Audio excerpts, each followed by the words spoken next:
Debate a dos, mesa de análisis entre América y Europa. Carlos Hernández Plata, psicólogo y pedagogo por la UAM. Adriana Chávez García Rendón, científica de la comunicación por la UAM. Decolonización del pensamiento, racismo, identidad y sociedad, género, educación, historia, comunicación y sociedad, psicología, pedagogía y otros temas. Que creo que como ahorita todo el peso está en la industria farmacéutica, los gobiernos también tendrían que tener programas de descubrimiento de fármacos, bueno, en especial el mexicano o de vacunas, porque todo el peso, toda la responsabilidad se la están dejando a las compañías. Y claro, también vienen problemas aparejados, que son negocios, ganan mucho dinero. Su objetivo, bueno, dicen que no, bueno, se estima que son muy caras y cuando ya llegan al público en general, pues los medicamentos innovadores son carísimos. Entonces, y ese es un tema al cual los gobiernos y la sociedad no le ponen mucha atención, porque mientras, ya, qué bueno, voy a la farmacia, pero cuando ya lo quieres comprar y te vale 5,000, 20,000 pesos una cajita. Y entonces dices, santo Dios, ¿cómo es posible? Y los gobiernos tampoco hacen nada. Y no se trata de capitalismo o comunismo, sino que se tienen que tener por lo menos algunas rutas alternas para algunas enfermedades, por ejemplo, olvidadas, o que son de interés local, o para atender emergencias como estas, porque ahorita como no hay un sistema organizado, pues por lo menos aquí nos agarró en curva, ¿no? O sea, no hay cómo responder. Sí. Buenas tardes, México, buenas tardes, América, continente, buenas noches, Europa. Estamos en debate a dos, mesa de análisis entre América y Europa. Esta noche tenemos con nosotros al doctor Ricardo Reyes Chilpa, es investigador del Instituto de Química de la Universidad Nacional Autónoma de México. Pertenece, por supuesto, al sistema de investigadores de CONACYT, es nivel 3, y entre otras cosas ha estudiado el virus de inmunodeficiencia humano tipo 1. Nos da mucho gusto que estés esta noche con nosotros, Ricardo, y tenemos una serie de preguntas que nos gustaría que nos comentaras en torno a la industria farmacéutica, que es sobre lo que versa este programa de hoy. ¿Nos podrías decir de dónde vienen las sustancias activas? ¿Vienen de las plantas? Platícanos un poquito del descubrimiento y desarrollo de nuevos medicamentos en la industria farmacéutica, por favor. Claro, con mucho gusto. Bueno, este es un tema que ha cobrado relevancia en la sociedad porque en el contexto actual de la epidemia del COVID-19, entonces lo que nos encontramos es un mundo desprotegido para una enfermedad para la cual no había fármacos ni vacunas. Y entonces se tienen que inventar o descubrir a marchas forzadas, y entonces el papel de los científicos se vuelve primordial para todo el planeta. Y bueno, a más de un año, un poco más de un año, pues ya se tienen las vacunas y posiblemente empiecen a aparecer los fármacos. Pero entonces es muy pertinente la pregunta, ¿cómo se descubren los medicamentos o cómo se inventan y cómo se hace este proceso y de dónde vienen? Bueno, tengo que decir que hay que usar unas definiciones. Una es fármaco, que es la sustancia química que es activa y con la cual se elabora un medicamento, porque un medicamento puede llevar un vehículo, un excipiente, un líquido, un polvo con el cual ingerimos el fármaco. Y bueno, las vacunas son otro producto que previene enfermedades y tiene otro origen, que es una reacción inmunológica, inmunizando a un organismo y aplicándole anticuerpos que pueden atacar a ese patógeno. Entonces, pues hoy día, pues se dice, de acuerdo a lo que ustedes quieran utilizar las estadísticas, que el 50% de los fármacos vienen de la biodiversidad o de la naturaleza, pero también se pueden oír estadísticas o ver las estadísticas y decir que solamente el 5% vienen realmente de la naturaleza. Es decir, como nos lo imaginaríamos, que tengo una planta, la extraigo o tengo el principio activo y lo pongo como medicamento. Solamente un 5% de esos, de los fármacos que hoy día están disponibles. Los otros son la buena parte semisintéticos, es decir, se usa parte de lo que hace la naturaleza para modificarlas químicamente. Pueden ser sintéticos, aunque de origen eran naturales, porque la química puede imitar cualquier sustancia, ya sea natural o sintética, y pues lo que era natural se hace ahora artificialmente. Entonces, ahí hay otro porcentaje. Hay otros que solamente están inspirados en lo natural, entonces ya son, digamos, copias, modificaciones. Entonces, pues depende cómo se quieran manejar las estadísticas. ¿Como cuáles, por ejemplo?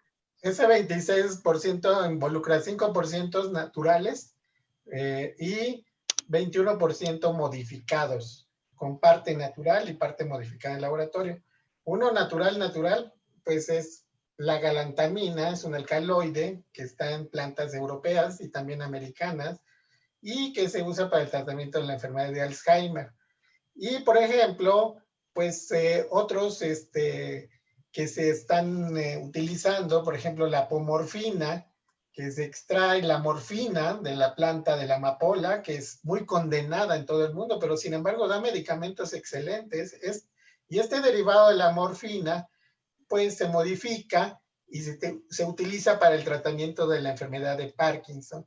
Y así hay varios otros medicamentos que son semisintéticos o seminaturales, según lo quieran ver ustedes.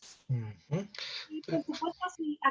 En México, ¿cómo está el asunto del cultivo de la amapola? Pues es un cultivo ilegal. O sea, que precisamente una de las propuestas de campaña del presidente López Obrador hoy día era transformar ese cultivo en, en una fuente de fármacos que son muy efectivos, por ejemplo, para el dolor, estos opiáceos, Sí. y hay un desabasto en México. Entonces era transformar una industria ilegal o un cultivo ilegal en una industria legal, pues, tal vez a través de un monopolio de Estado, donde se acopie toda la producción de amapola y que se lleve a laboratorios que los transformen y entonces ya hubiese transformado, habría una transformación de un cultivo ilegal a algo legal. Eso, Pero no se ha avanzado, hasta donde yo sé. eso podría generar puestos de trabajo, ¿verdad? Legales completamente. Podría generar una economía sostenible. Sí, completamente. O sea, sería legal, el cultivador estaría legal, tendrían ganancias buenas porque tienen un costo alto y se resolvería un problema de salud. La propuesta es buena, el asunto es, pues, llevarla a la marcha. Además es algo que no es nuevo en México.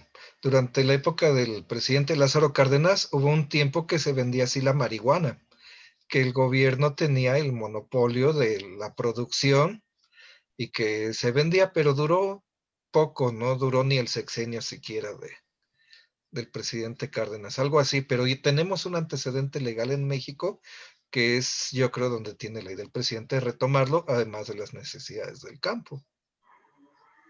Pues sí. Eso antes has hablado, pues, hemos hablado de números, de ganancias, y eso me lleva a la pregunta se habla acerca de la crisis en la industria farmacéutica, y no precisamente porque estén quebrando. Entonces, ¿de qué crisis se habla cuando se habla de una crisis en la industria farmacéutica? Según Bueno, Perdón, hay algunos analistas que hablan que la industria farmacéutica está enfrentando una crisis porque los fármacos innovadores, los nuevos que aparecen en el mercado, son muy caros, en el orden de 2.000 millones de dólares por cada fármaco innovador. Y son pocos, 35 nuevos fármacos, 40 nuevos fármacos cada año. Entonces, cuando llegan al paciente, entonces tiene que pagar costos por una cajita de 5,000, 20,000, costos muy altos de pesos. En euros podríamos decir, bueno, tú lo transformas rápidamente a euros, pero entonces comparemos, por ejemplo, un antiinflamatorio de nueva generación contra la aspirina, que tiene más de 100 años, o 100 años aproximadamente, pues que ha de costar unas décimas de euro o o un peso mexicano, ¿no? Entonces, pues, ¿cuál tomo? ¿El antiguo o el nuevo, no? Entonces, esa es la crisis a la que se está refiriendo de la industria farmacéutica, que sin embargo está obteniendo ganancias muy importantes en todo el mundo, ¿no? Entonces, pero la crisis está en cuanto al número de nuevos medicamentos que llegan al paciente y el costo que tienen. Ujú. Aquí, una parte de la crisis que veo, Ricardo, también es producida por los nuevos empresarios, aprovechando del conocimiento sobre VIH. eh, Me gustaría traer el caso del medicamento Darapin, que viene a este cuento, ¿no? Donde un empresario llamado Martin Shkreli, creo que le espero haberlo pronunciado bien, adquiere Turing Pharmaceutical y lo aumenta a 5.555% el costo de un medicamento preexistente.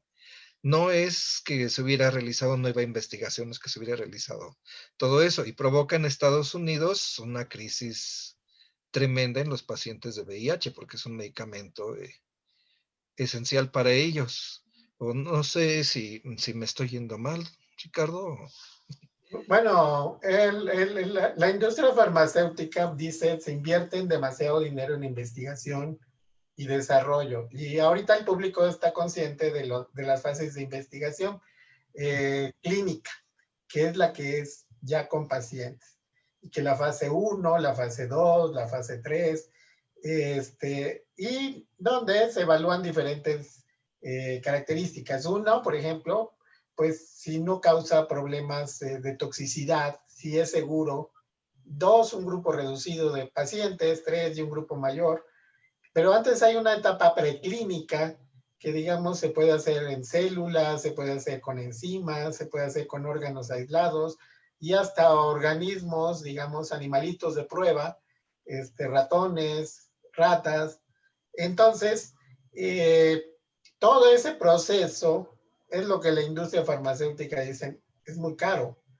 Y, por ejemplo, hoy día se solicitan voluntarios para que se prueben en la fase clínica 2, bueno, 1, 2 y 3, pero ya esto de los voluntarios es un decir, porque, por ejemplo, en Estados Unidos se les paga alrededor de $1,000 al mes por ser voluntarios en ensayos clínicos y donde se les está monitoreando todo, cualquier parámetro que pudiera afectar su salud, el simple hecho de ingerir la sustancia o este medicamento. Entonces dice, pues la industria farmacéutica dice, esto es muy caro. Entonces, pues por eso son los 2,000 millones de dólares. Entonces, pues, y además tienen el conocimiento y la experiencia a veces de 100 años o más. Entonces, estos medicamentos se pueden transformar en genéricos cuando pierden la vigencia, la patente. Y ese es el otro aspecto que las compañías dicen, pues es que ya cualquiera los puede imitar.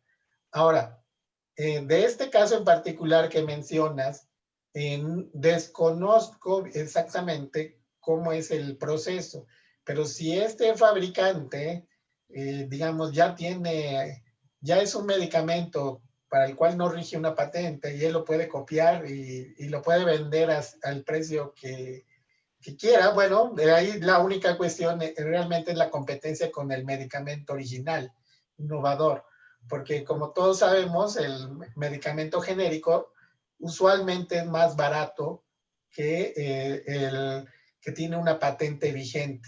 Entonces, ese es un problema. Ahora, pues, son problemas también de regulación de las agencias de regulación como la FDA en Estados Unidos, o en México la COFEPRIS, y en España desconozco cuál sea la agencia. Pero, pues sí, si hay una demanda muy fuerte, puede alguien, pues, ofrecerlo, ¿no? Podría ofrecerlo y obtener ganancias muy altas sobre eso.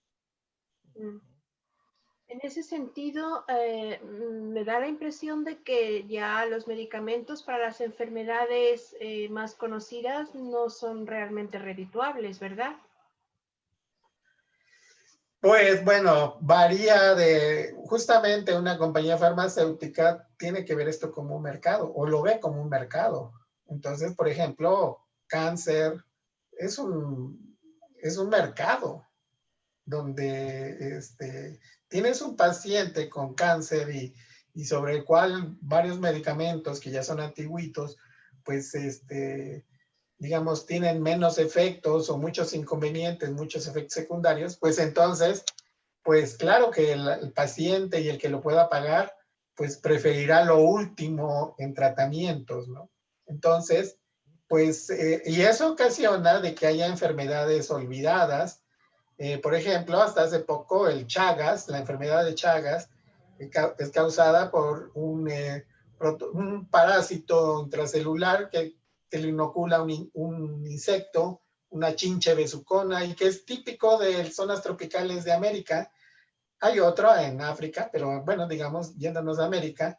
Y entonces, digamos, esto era una enfermedad que solo les daba en las zonas tropicales de donde hay mucho calor, insalubres y toda esta cuestión que se maneja, ¿no? Con las migraciones se está favoreciendo que haya infecciones a través de trasplante, bueno, transfusión sanguínea, por ejemplo, a población europea, o en fin, están apareciendo este tipo de pacientes en Europa cuando antiguamente estaban libres de eso, ¿no? Y entonces, y solo hay 2 medicamentos que son activos o son más efectivos en las etapas tempranas y no en las etapas crónicas. Entonces, conforme vaya adquiriendo importancia en los países desarrollados, pues las compañías farmacéuticas se interesarán en hacer nuevos medicamentos para este padecimiento que usualmente pues recibía poca atención. Sí, una cuestión que me viene ahora mismo a la mesa de debate es que nuestra interacción con el medio ha cambiado muchísimo en los últimos 100 años, por así decirlo. Por ejemplo, el caso de la selva amazónica en Brasil, que cada vez está más delimitada por una carretera en la que al lado justamente está ya la civilización, la ciudad, y por lo tanto el ser humano entra en contacto con toda esa biodiversidad animal que cruza la carretera, o el hombre cruza la carretera hacia la selva. Y no solamente en Brasil, es decir, en China el mismo caso ha ocurrido en este sentido por entrar en contacto supuestamente con un murciélago, que es de donde aparentemente puede haber surgido esta enfermedad de la COVID-19, ¿no? En ese sentido, el papel actual de esas sustancias naturales que en algún momento hemos conversado como que son musas químicas, tiene como un doble filo, es decir, nos adentramos a la selva para buscar sustancias naturales que son nuestras, las de ustedes, las de los científicos, musas químicas, pero también nos encontramos con nuevas enfermedades al interactuar con esas especies que no habíamos conocido y con las que no habíamos tenido contacto. En ese sentido, pues simplemente te pregunto, ¿qué opinas al respecto? Bueno, en la historia de la humanidad han aparecido enfermedades y han desaparecido.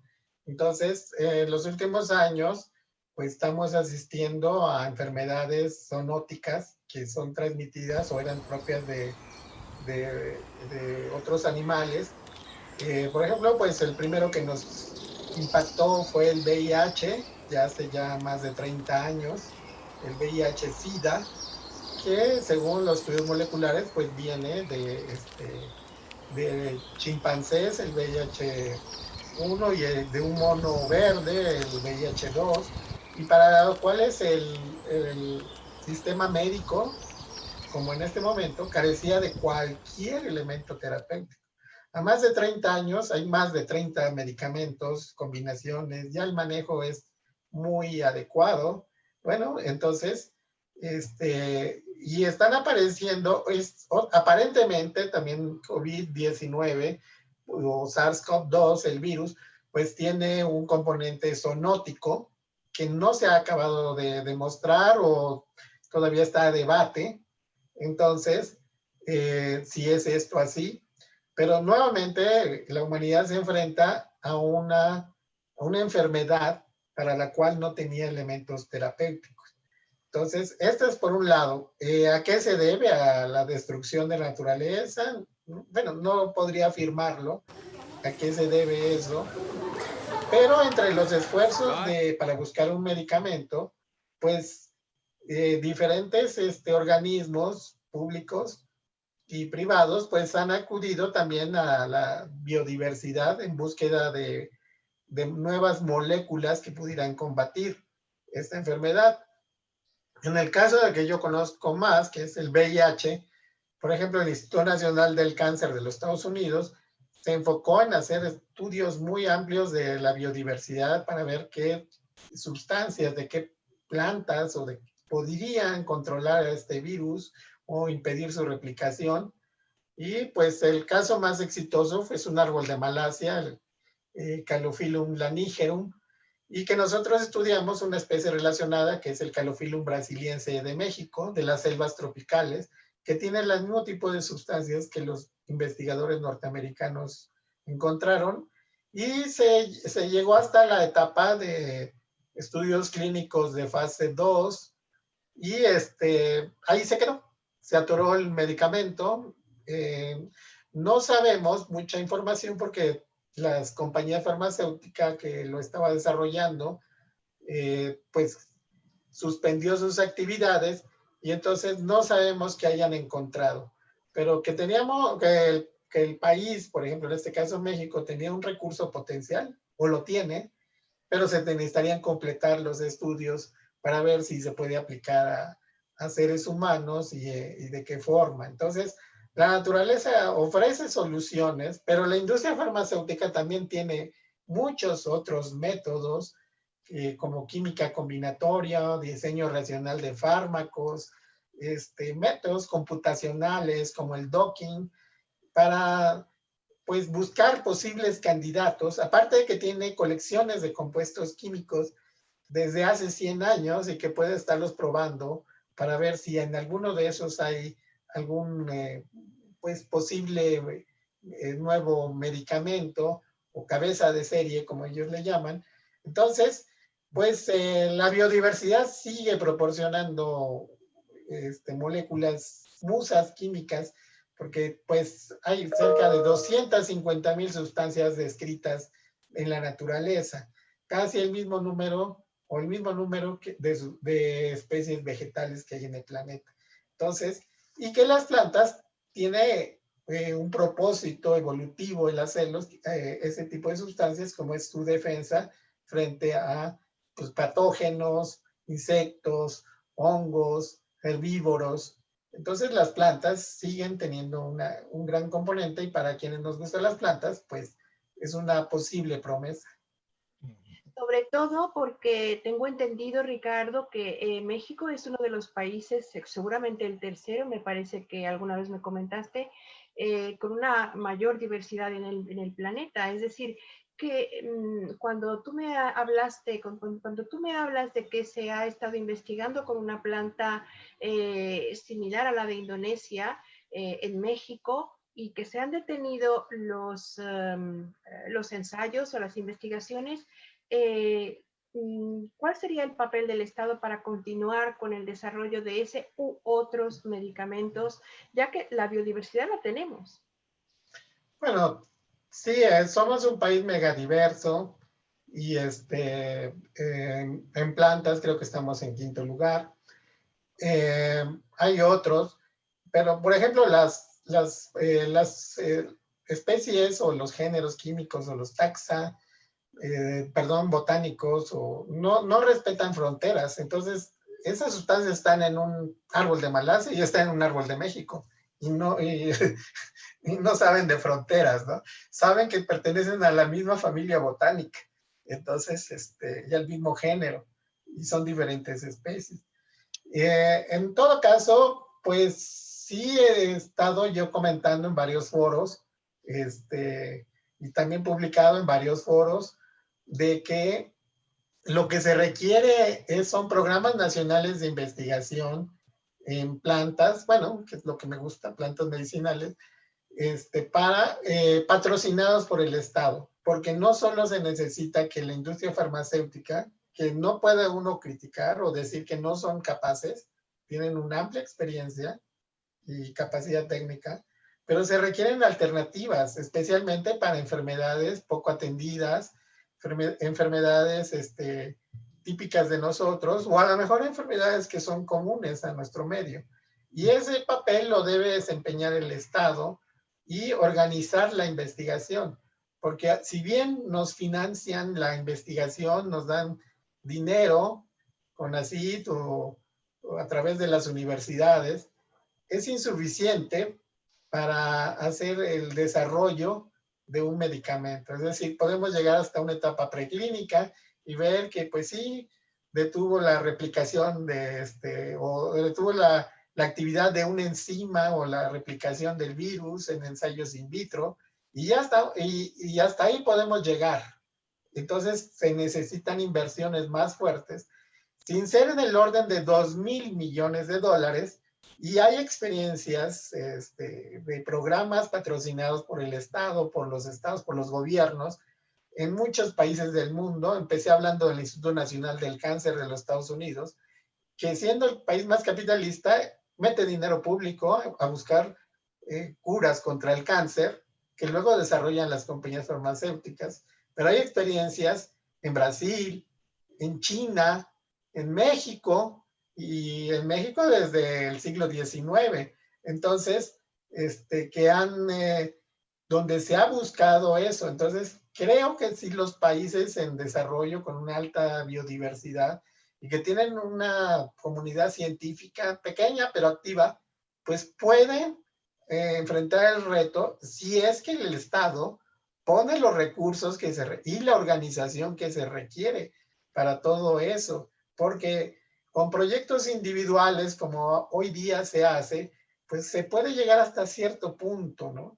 Y también dispersa los esfuerzos, porque cada investigador, decimos, pues traemos nuestra planta bajo el brazo, ¿no? Así, yo traigo mi árbol Calophyllum, ovarí, el laurel, una serie de plantas que trabajo, y otro traerá otras, el cuachalalate, en fin, y entonces hay una dispersión de esfuerzos que debería organizar el Estado a través de un programa nacional de investigación en plantas medicinales y basarse en las experiencias que han tenido otros países, como ya mencioné, China, Brasil y el propio México, que tiene experiencias tanto en el siglo XIX como en el siglo XX. Debate a dos, mesa de análisis entre América y Europa. Carlos Hernández Plata, psicólogo y pedagogo por la UAM. Adriana Chávez García Rendón, científica de la comunicación por la UAM. Una producción de Videomaniac.